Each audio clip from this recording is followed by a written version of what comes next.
ये तो आपको पता ही होगा कि हिंदू धर्म सबसे पुराना धर्म है और ये लगभग 4000 से 10,000 ईसा पूर्व से अस्तित्व में है।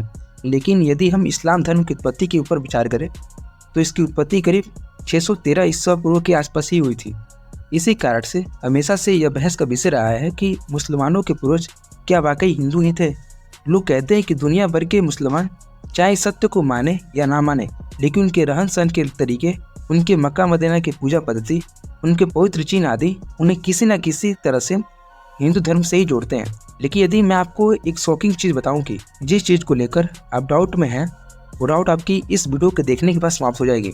तो ठीक है, मैं आशा करता हूँ कि आपने इस वीडियो को लाइक कर दिया हो। तो मैं बिना देरी की वीडियो को शुरू करता हूँ। हिंदू धर्म ग्रंथों के अनुसार असुर के गुरु तथा महर्षि भृगु व असुरराज हिरण्यकश्यप के पुत्री दिव्या के संतान शुक्राचार्य ही मुस्लिम संप्रदाय के वास्तविक जनक थे। शुक्राचार्य ने राक्षसों के वंश बचाने के लिए भगवान शिव की आराधना की, जिससे प्रसन्न होकर शिव जी ने अपना स्वरूप शिवलिंग शुक्राचार्य को प्रदान कर वैष्णव से दूर रखने को कहा। शिव जी का स्पष्ट आदेश था कि जिस दिन कोई भी वैष्णव इस शिवलिंग पर गंगा जल चढ़ा देगा, उस दिन राक्षस वंश का नाश हो जाएगा। शुक्राचार्य ने महादेव के स्वयं दिए शिवलिंग को भारतवर्ष तथा हिंदुओं से दूर रेगिस्तान में स्थापित किया, जिसे आज अरब देश में मक्का मदीना के नाम से जाना जाता है। यहाँ तक कि अरब देश का नाम शुक्राचार्य के पौत्र औरों के नाम पर ही पड़ा था। शुक्राचार्य मूल रूप से काव्य ऋषि थे और उनके सम्मान में मक्का मदीना के शिव मंदिर को काब्या नाम दिया गया। कालांतर में काब्या नाम विकृत होकर काबा बन गया, जिससे मुसलमानों का सबसे पवित्र स्थल माना जाता है। मुसलमानों का पवित्र जुम्मा शुक्रवार को मनाने की वजह भी गुरु शुक्राचार्य ही थे। रामायण के अनुसार शूर्पणखा का वध नहीं हुआ था और वो गुरु शुक्राचार्य के आश्रम में ही रहने लगे थे। ये सबको पता ही है कि भगवान श्री राम के आदेश पर लक्ष्मण ने शूर्पणखा के नाक कान काट दिए थे और तभी से वो अपने चेहरे ढककर रहते थे। शूर्पणखा के चेहरे ढकने की परंपरा को अरब देश की औरतें आज भी निभाती हैं। अरब देश के रेगिस्तान में तेज धूप होने की वजह से सिर ढकने के लिए टोपी पहनना शुरू कर दिया, जो आगे चलकर उनकी पूजा पद्धति में शामिल हो गए। रेगिस्तान में उपजाऊ जमीन, अनाज आदि के अभाव में लोगों ने जानवरों को मारकर खाना शुरू कर दिया और इस हत्या को कुर्बानी का नाम दिया गया। इंसानों के मरने के बाद उन्हें जमीन में दफन करने की परंपरा शुरू हुई, जिसके मुख्य कारण रेगिस्तान में जलाने योग्य लकड़ी का ना होना था। काबा में 360 मूर्तियां हैं, जिनमें शनि और चंद्रमा की मूर्तियां शामिल है। मुस्लिम इतिहासकारों के अनुसार इनमें से एक मूर्ति को अल्लाह का नाम दिया गया। शनि चंद्रमा के अलावा सूर्य के अन्य ग्रहों की मूर्तियां होना इस बात का प्रतीक है कि काबा में 9 ग्रहों की पूजा की जाती है।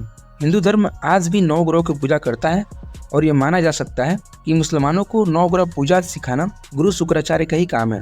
अर्धचंद्र को हिंदू धर्म में पवित्र माना जाता है क्योंकि यह भगवान शिव के ललाट को शोभा बढ़ाता है और इसे इस्लाम के झंडे पर स्थान दिया गया है। हिंदू धर्म के पवित्र शब्द ओम को अगर शीशे में देखें तो ये अरबी भाषा में लिखे गए अल्लाह की तरह दिखते हैं। यहाँ तक कि मुसलमानों में पवित्र माना जाने वाला 786 अंक भी ओम से ही बना है।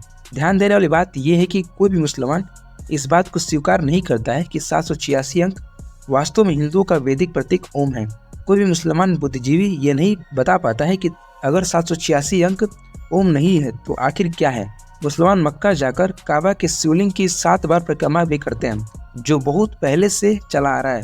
गुरु शुक्राचार्य ने यकीनन इस्लाम से पूर्व पैदा हुए अरब क्षेत्र के लोगों को हिंदू पूजा पद्धति सिखाई होगी।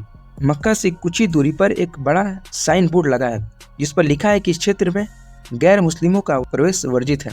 यह साइन बोर्ड उस समय का प्रतीक माना जाता है जब इस्लाम की शुरुआत हुई, तथा यह भी अंदाजा लगाया जा सकता है कि शुक्राचार्य ने भगवान शिव की दी हुई चेतावनी पर अमल करते हुए इस मंदिर के क्षेत्र में हिंदुओं के प्रवेश पर प्रतिबंध लगाया होगा।